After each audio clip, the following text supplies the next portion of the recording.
Au sommaire de cette édition, en République démocratique du Congo, la majorité présidentielle a tiré à boulet rouge sur les évêques. Selon le porte-parole de la majorité, les évêques se sont exclus du jeu politique. Le Conseil de la République angolais, dirigé par le président Eduardo dos Santos, a fixé au 23 août la date des élections générales qui doivent marquer la fin du règne de 38 ans du chef de l'État sortant à la tête du pays. Et puis 2 personnes ont été tuées lundi au Venezuela au terme d'une nouvelle journée de mobilisation hostile au président socialiste Nicolás Maduro, portant à 23 le nombre de victimes en 3 semaines de manifestations.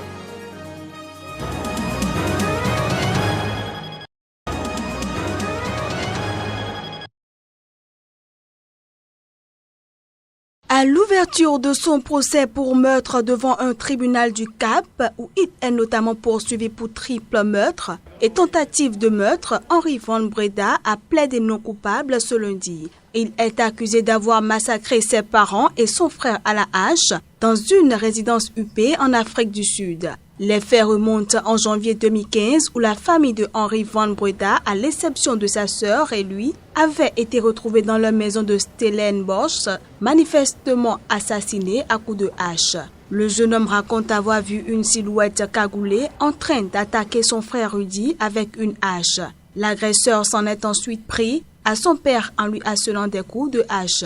Et c'est en tentant de neutraliser ce dernier qu'il a à son tour été blessé à coups de couteau avant de s'évanouir. Henri Van Breda est rapidement soupçonné, mais faute de preuves flagrantes, il n'a été inculpé qu'1 an et demi plus tard. Mais ce lundi, il a gardé la tête basse durant toute la lecture au tribunal de la déposition où il a donné sa version des faits. Il faut dire que ce procès suscite un vif intérêt en Afrique du Sud, peu habitué à la criminalité entre les habitants de ces quartiers huppés.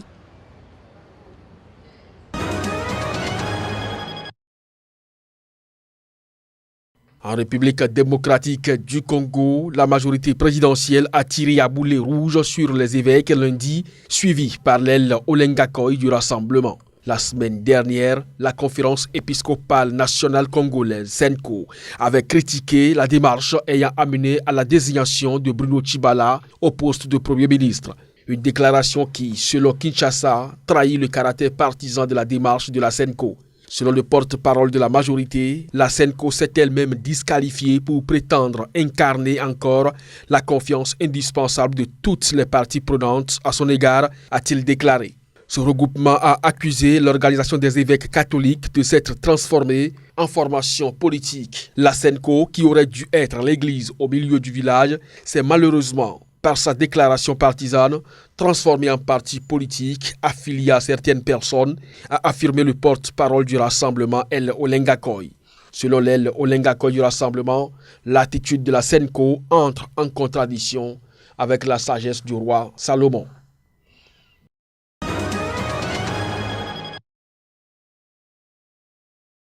Des responsables de la Commission de l'Union africaine et des chefs d'État étaient à Conakry pour parler des réformes institutionnelles à apporter au sein de l'organisation panafricaine. Plusieurs décisions ont été prises qui seront soumises au sommet de Kigali en juillet 2017. Identifier les rouleaux d'étranglement de l'Union africaine et lui tracer un nouvel itinéraire conforme aux attentes de ces populations, tel a été le principal objet de la réunion de Conakry. Le président tchadien Idrissa Déby, le président rwandais Paul Kagame et le président de la Commission de l'Union africaine Moussa Mahamat Faki étaient réunis autour du président guinéen Alpha Condé qui, lui, en tant que président en exercice de l'Union africaine, fait entièrement confiance au président rwandais chargé de la réforme des institutions de l'Union.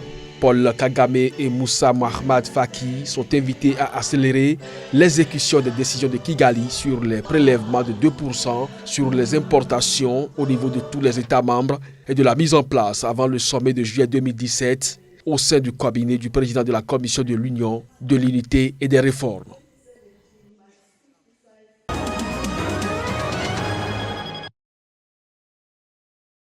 Les États-Unis débuteront dès ce mercredi le retrait de leurs forces spéciales. Ces dernières ont été déployées depuis 2011 dans l'est de la Centrafrique pour lutter contre la rébellion de l'armée de résistance du Seigneur de Joseph Kony. Selon le commandement américain pour l'Afrique, présent en soutien des forces africaines dans l'est de la Centrafrique depuis 2011, avec une centaine de militaires des forces spéciales américaines suivis en 2014, de 150 hommes de l'armée de l'air, l'armée de résistance du Seigneur compte aujourd'hui 100 membres actifs contre plusieurs milliers il y a une dizaine d'années selon Africom. Le leader de l'armée de résistance du Seigneur, Joseph Kony, recherché pour crimes contre l'humanité par la Cour pénale internationale, reste pourtant introuvable. Pour Paul Ronan d'Invisible Children, une ONG impliquée dans sa traque, est connue pour la campagne médiatique Kony 2012 qui a attiré l'attention du monde sur les exactions de l'armée de résistance du Seigneur. Il se déplacerait entre la Centrafrique et le Soudan. Selon l'ONU, l'armée de résistance du Seigneur a tué plus de 100 000 personnes et enlevé plus de 60 000 enfants dans le nord de l'Ouganda, avant de se propager dans les pays voisins que sont le Soudan du Sud, le nord-est de la République démocratique du Congo et enfin la Centrafrique.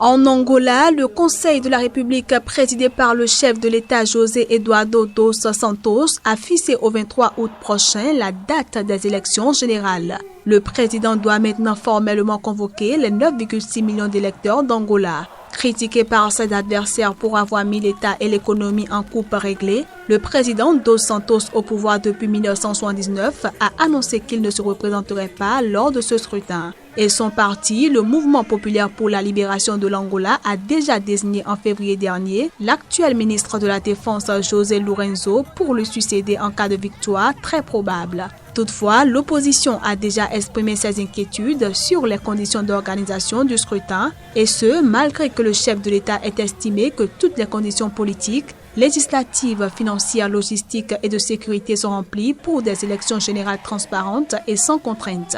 Le régime du président dos Santos est aussi épinglé pour ses violations des droits de l'homme, notamment par la police et la justice qui répriment toute contestation. Da preparação do partido para participar nessas eleições.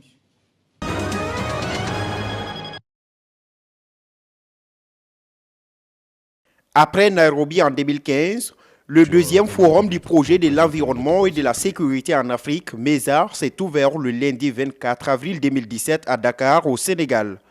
Financé par l'Union européenne, ces programmes fournissent des informations en vue d'atténuer les effets du changement climatique et réduire les risques et catastrophes naturelles.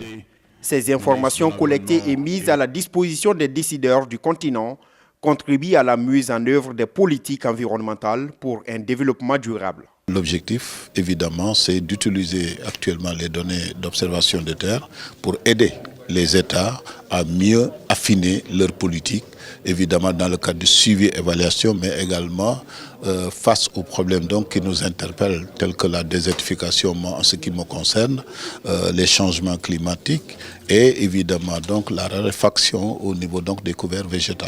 Lancé en 2013, les données offertes par le projet MESA ont permis à certains pays africains de prévenir les risques environnementaux. Par exemple, dans la zone CEDEAO, les autorités ghanéennes utilisent les services de messagerie téléphonique du projet pour assurer la surveillance de la pêche illégale. Le gouvernement nigérien utilise également ces données pour une gestion durable de l'élevage. Ils ont aidé, surtout dans le domaine de la formation, dans le domaine également de mise à disposition évidemment de centres de référence pour pouvoir collecter, traiter les informations. Ça, c'est un élément important. Et je m'attendais à ce que ce projet soit consolidé. La deuxième édition de ce forum est axée sur le thème « L'observation de la Terre au développement et à la mise en œuvre des politiques ».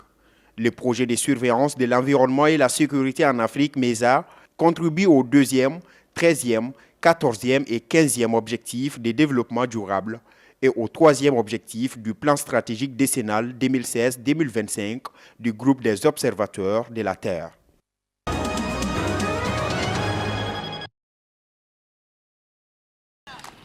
Deux personnes ont été tuées lundi au Venezuela, a annoncé le parquet au terme d'une nouvelle journée de mobilisation hostile au président socialiste Nicolás Maduro, portant à 23 le nombre de victimes en 3 semaines de manifestations. Les victimes sont 2 hommes de 42 et 54 ans, selon le parquet qui dénombre aussi 7 blessés. L'opposition a, elle, affirmé qu'il y avait 2 victimes à Barinas, des anti-Maduro qui manifestaient et ont été la cible de paramilitaires du PSUV, le Parti socialiste au pouvoir.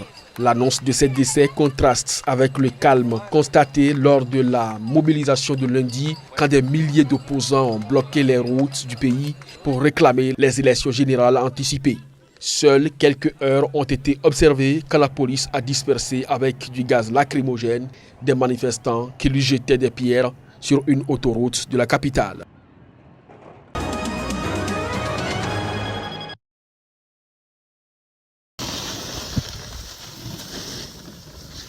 C'est un fantasme de skieur, avoir les pistes juste pour soi. Un rêve impossible dans la plupart des stations, mais pas en Corée du Nord.